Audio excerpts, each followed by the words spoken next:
우리 함께 기도하며 오늘 새벽 예배를 시작하겠습니다. 하나님 감사합니다. 지난밤도 주님의 은혜 가운데 평안한 밤으로 지켜주시고 또 이렇게 아침에 깨어 먼저 주님께 예배함으로 하루를 시작하게 해주신 은혜에 감사를 드립니다. 오늘 이 3.1절 아침에도 누군가의 희생과 노력으로 얻게 된 이 주님 주신 신앙에 감사함으로 하루를 또 시작하고자 하오니 오늘 하루도 감사와 기쁨이 넘치는 삶이 되게 하여 주옵시고 우리가 만나는 모든 사람들에게도 주님의 평안과 사랑과 감사의 마음을 전하는 우리의 오늘 하루 삶이 되게 하여 주시옵소서. 오늘 예배도 주님께 맡기오며 우리 구주 예수 그리스도의 이름으로 기도하옵나이다. 아멘. 예, 우리 함께 찬송가 159장 기뻐 찬송하세 함께 찬양하겠습니다.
예, 오늘 함께 나눌 말씀은 마가복음 16장 1절에서 8절까지의 말씀입니다.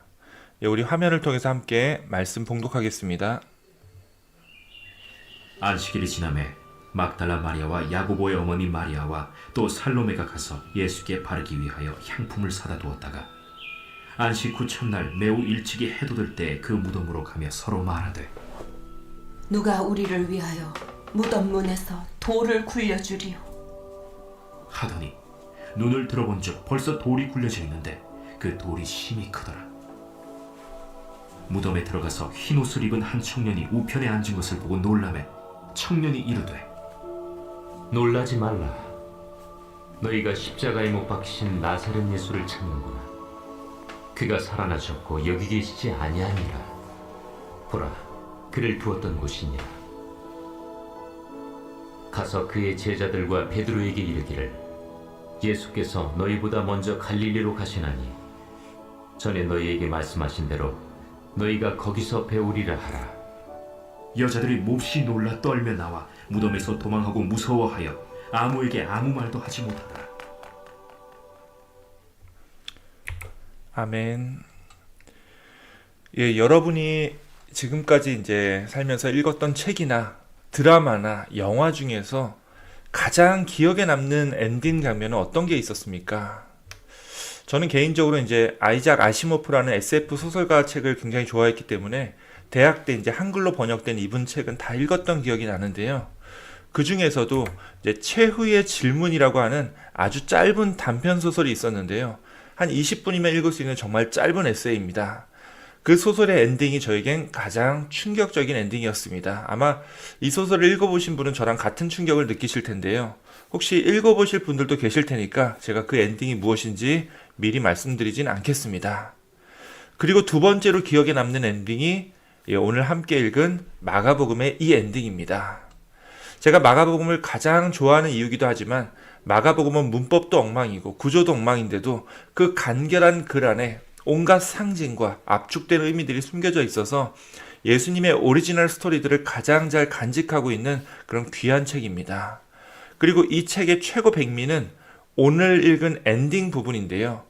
또 어떤 분들 중에서는 이제 오늘 읽은 부분이 마가복음 마지막 장에 이제 8절까지였고 성경 보시면 아직 9절부터 20절까지 남아 있는데 거기는 안 읽고 왜 8절을 읽고서 엔딩 이야기를 하는 건지 의아해 하실 분도 계실 겁니다. 여러분이 가지고 있는 이 성경책을 자세히 보시면 이 뒷부분 9절부터 20절까지가 이렇게 괄호로 묶여져 있는 것을 보실 수 있을 테고요. 그리고 그 밑에 이제 관주라고 하죠. 밑에 첨부된 해설을 보면요. 그 9절부터 20절의 내용에 대해서 이렇게 쓰여져 있을 겁니다. 제 성경책에는 이렇게 되어 있습니다. 어떤 사본에는 9절에서 20절까지가 없음. 맞습니다. 저번에도 말씀드렸듯이 성경은 오리지널 버전이 존재하지 않는 책이라고 했습니다. 오리지널이 존재하지 않기 때문에 성서학자들은 여러 개의 사본들을 발췌해서 그 중에 가장 오리지널에 가깝다고 생각되는 본문을 모아서 편집한 책이 바로 오늘날의 성경책이라고 말씀을 드렸는데요. 사본들을 모아서 오리지널에 가깝게 접근하는 방법은 생각보다 간단합니다. 가령 이제 똑같은 이야기인데 어떤 사본에서는 한 번 읽어서 바로 이해되지 않는 어려운 문장으로 되어 있고 어떤 사본에서는 좀 더 쉽게 쓰여져 있다고 한다면 자, 이 둘 중에 어느 쪽이 더 오리지널이죠? 더 어려운 쪽이 오리지널입니다. 후대에 이제 어떤 필사가가 오리지널을 읽다가 이 문장이 딱 봐도 어려우니까 좀 더 쉬운 문장으로 자기가 좀 바꿔준 거죠.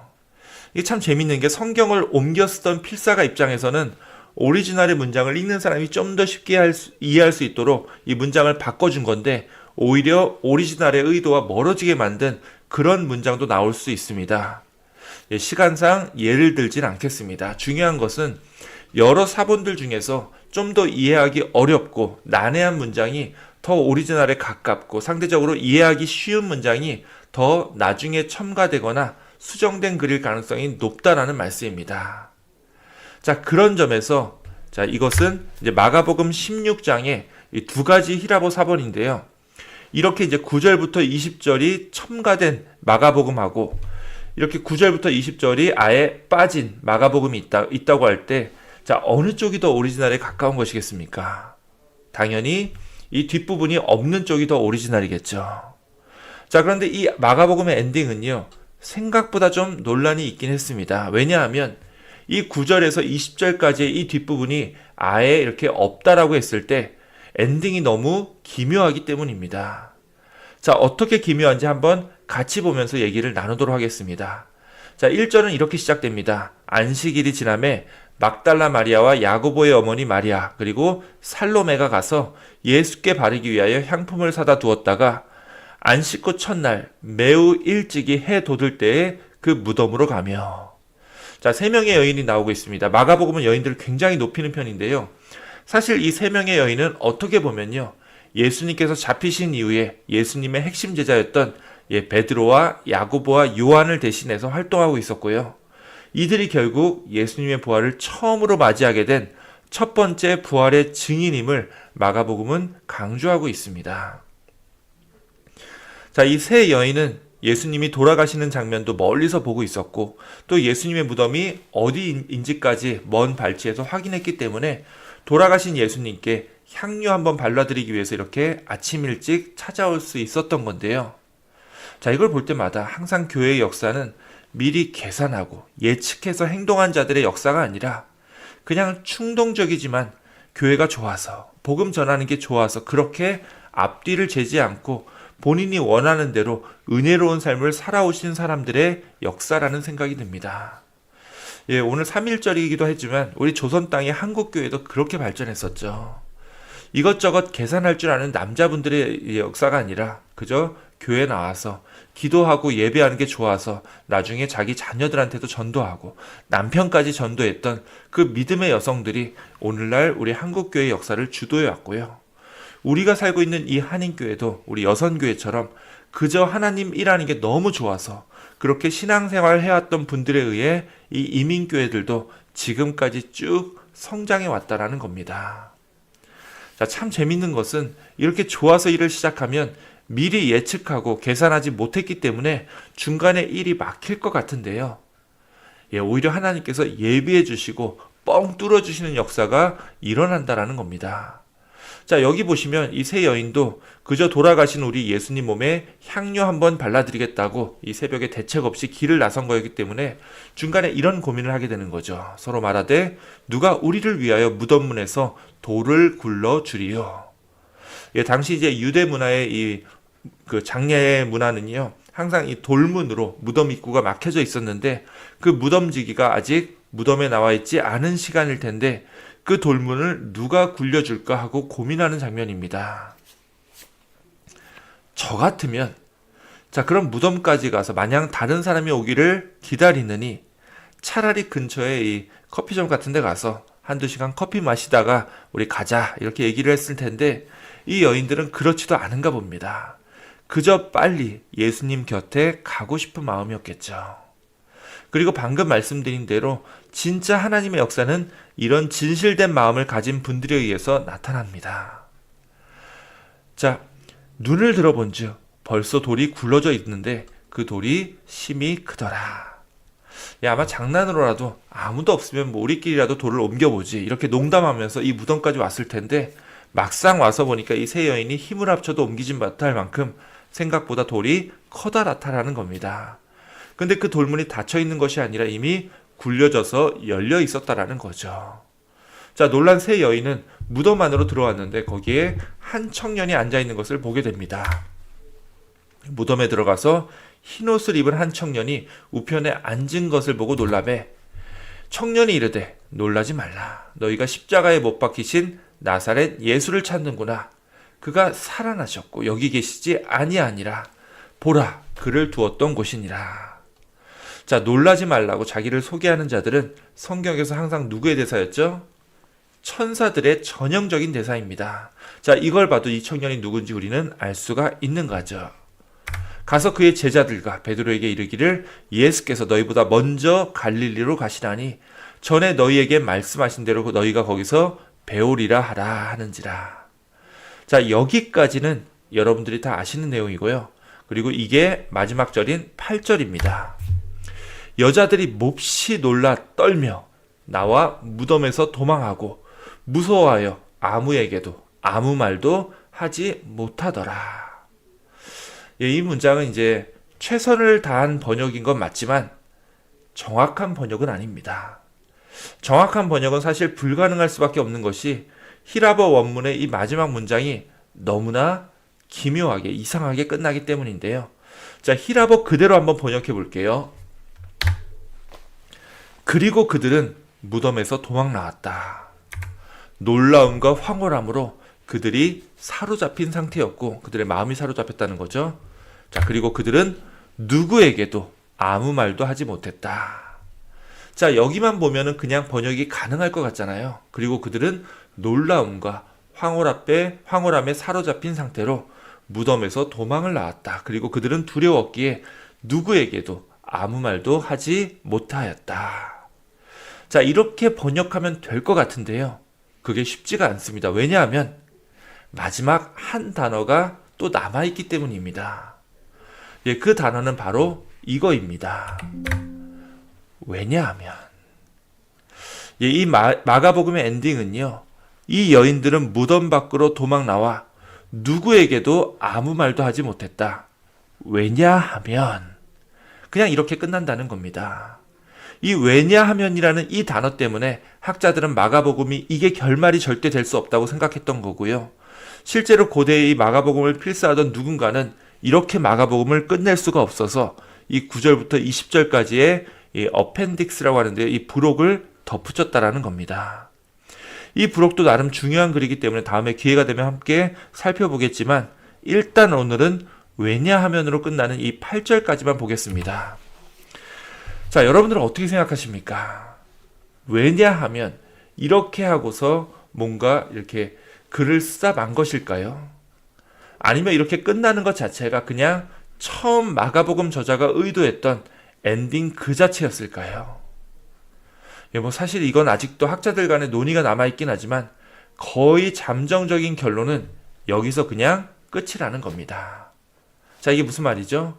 왜냐하면 이러고 나서 그냥 끝날 수 있다는 말씀인가요? 예, 그렇습니다. 사실대로 얘기하면 처음에는 당연히 이게 미결된 문장이기 때문에 뒷부분이 더 있는데 잘렸다라고 생각을 했었던 거고요. 실제로 이제 당시 히라보로 쓰여진 글들을 찾아보니까 이 마가복음처럼 왜냐하면으로 끝나는 글들이 제법 나오더라는 겁니다. 이게 무슨 말이냐면요. 이렇게 왜냐하면으로 엔딩을 맞는 기법이 마가복음 혼자만의 독창적인 방법은 아니라는 거고요. 뭔가 이 글의 여운을 남기기 위해서 쓰이던 당시에 이 그레코 로만 세계에 잠깐 유행했던 어떤 문학 기법이었다라는 거예요. 자, 그렇다면 이 문장, 이것에 마지막 문제가 남아있죠. 마가복음의 저자는 왜 이 위대한 책을 왜냐하면이라고 하는 미결된 문장으로 끝내고자 했던 걸까요? 예, 이것이 바로 오늘 제가 마가복음 엔딩을 맞이하면서 여러분과 나누고 싶은 이야기입니다. 제가 며칠 전에도 말씀을 드렸듯이 마가복음을 이해하는 가장 중요한 키워드는 히라버로 호도스라고 하는 길이라고 했습니다. 예, 예수님은 처음부터 끝까지 우리를 구원하시기 위해서 어떤 길을 걷고 있었고 그 길을 걷는 예수님의 여정에 다른 사람들이 합류했었다라고 말씀을 드렸죠.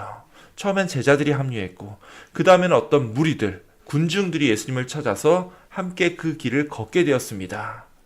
자, 그 길의 방향이 드디어 예루살렘을 향하자 군중들은 더 환호했고 더 많은 사람들이 예수님의 길에 합류하는 듯 보였습니다. 그런데 그 길은 영광과 권세를 가진 영웅의 길이 아니었죠. 우리를 죄와 사망의 권세에서 풀어내기 위한 성자의 길, 고난과 십자가의 길이었습니다. 그 길의 목적지가 고난과 십자가인 것이 드러나자 예수님 주변으로 모였던 모든 사람들이 다 도망가고 흩어졌습니다. 결국 혼자 시작한 그 길의 여정 끝에는 다시 예수님만 홀로 남아있게 된 거죠. 그렇게 쓸쓸히 예수님은 십자가에 외롭게 못 박히는 것처럼 보였습니다. 자, 그런데 의외의 일이 벌어졌죠. 예수님은 돌아가셨지만 예수님께서 남겨놓은 사람들의 마음에 남은 그 커다란 구멍은요, 쉽게 사라지지 않았습니다. 자, 그래서일까요? 또다시 예수님의 제자들과 예수님을 따르고자 하는 모든 사람들이 그 길로 돌아왔습니다. 마가복음에 따르면 그 길을 다시 걷기 시작했던 것은 이 세 명의 여인들이었고요. 그리고 이 천사의 말에 따라 베드로와 다른 제자들, 그리고 예수님을 따르고자 하는 모든 사람들이 이 길로 초대되었다라는 겁니다. 자, 그렇다면 마가복음이 그냥 정상적인 문장으로 끝난 것이 아니라 왜냐하면이라고 하는 이 이상한 단어로 끝난 이유를 우리가 알 수 있다라는 거죠. 왜냐하면과 같은 미결된 단어로 문장이 끝나버리면요, 이 책을 읽는 사람들은 책을 딱 덮는 순간에 자기도 모르게 이 마지막 문장을 머릿속으로 완성시키려고 합니다. 자, 이 앞에 있는 문장이 이거였었죠. 그리고 그들은 놀라움과 황홀함에 사로잡힌 상태로 무덤에서 도망 나왔다. 그리고 그들은 두려웠기에 누구에게도 아무 말도 하지 못했다. 왜냐하면, 자, 왜냐하면 다음에 뭘 넣어야 되죠? 그들이 그 놀라움과 황홀함에 무덤을 나가야 했고 두려워서 아무 말도 할 수 없었던 이유가 뭐였다고요? 예, 예수님께서 정말로 부활하셨기 때문입니다. 예수님께서 부활하셔서 다시 그들을 기다리고 있다는 말을 들었기 때문에 그들은 너무 놀라 무덤을 나간 이후에도 아무 말도 할 수 없었다라는 거죠. 예, 예수님께서 걸어가셨던 십자가의 길은요, 고난과 죽음의 길이었지만 그게 끝이 아니었다라는 겁니다. 그 길은 또한 부활의 길, 생명의 길이었다라는 거죠. 그리고 그 길은 예수님 혼자만 걷는 길이 아니라고 했죠. 예수님의 제자들과 예수님을 따르고자 하는 모든 사람들, 심지어 2000년이 지나서 오늘날 이 마가복음을 읽으며 왜냐하면이라고 하는 이 마지막 문장을 완성하고자 하는 여러분들 모두가 주님의 길을 걷는 그 사람들이라는 겁니다. 자, 그러므로 우리도 이제부터는 올곧이 주님의 길만을 걸어가 나가야 할 것입니다. 왜냐하면 부활하신 주님께서 그 부활과 생명의 길로 여러분들을, 우리 모두를 초대해 주셨기 때문입니다. 오늘 하루도 주님의 길을 걸으며 함께 십자가의 고난과 또 부활의 생명의 영광을 누리며 살아가시는 여러분들 모두가 되시기를 주님의 이름으로 축원합니다. 아멘. 우리 함께 찬송가 162장 부활하신 구세주 함께 찬양하겠습니다.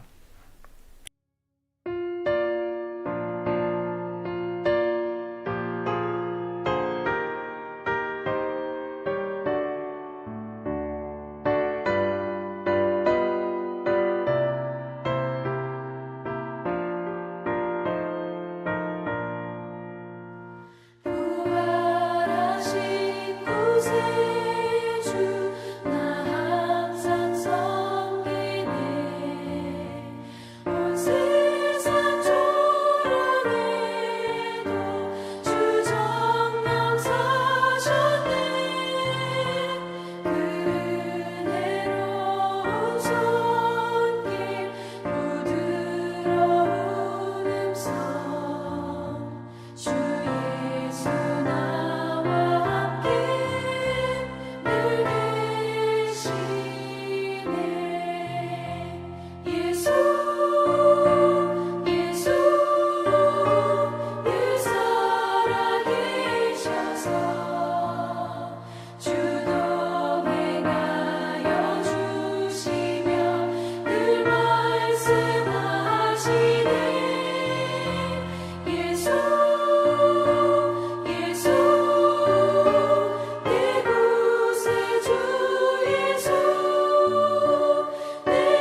예, 우리 주기도문하심으로써 오늘 새벽 예배를 마치겠습니다. 하늘에 계신 우리 아버지여, 이름이 거룩히 여김을 받으시오며 나라 임하오시며 뜻이 하늘에서 이룬 것 같이 땅에서도 이루어지이다. 오늘날 우리에게 일용할 양식을 주옵시고 우리가 우리에게 죄 지은 자를 사하여 준 것 같이 우리 죄를 사하여 주옵시고 우리를 시험에 들게 하지 마옵시고 다만 악에서 구하옵소서. 대개 나라와 권세와 영광이 아버지께 영원히 있사옵나이다. 아멘. 예, 오늘도 승리하신 하루 되시기 원합니다.